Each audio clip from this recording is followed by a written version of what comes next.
कल वडोदरा की पादरा बैठक पर से पूर्व विधायक जशपाल सिंह पटियार के नाम की घोषणा कांग्रेस पार्टी की ओर से की गई।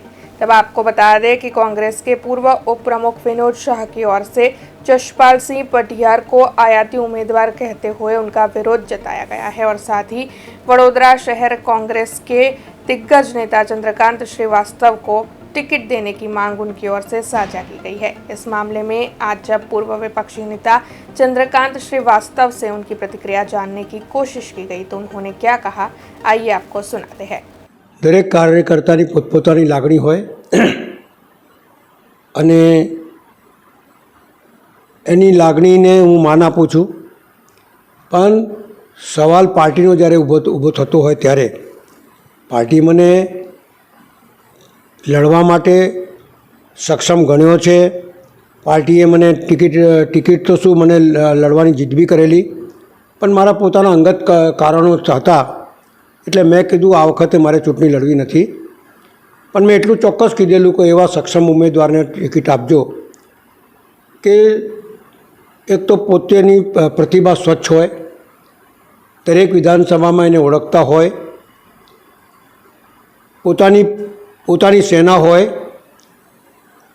પોતાના કાર્યકર્તા એટલે સેના એટલે હિન્દી પોતાના કાર્યકર્તા હોય અને સ્વચ્છ પ્રતિભા જેવું એનું હોય એવા કોઈ સક્ષમ વ્યક્તિને તમે ટિકિટ આપજો એવી મારી માંગ હતી। અને મને લાગે છે કે પાર્ટીએ બધી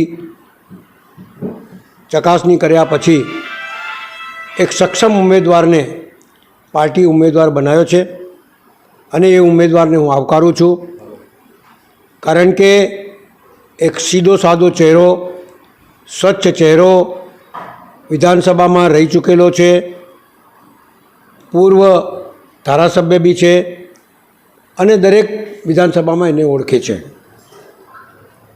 એટલે મારા કાર્યકર્તાની લાગણીને હું આવકારની સાથે એટલું બી કહું છું કે તમે એક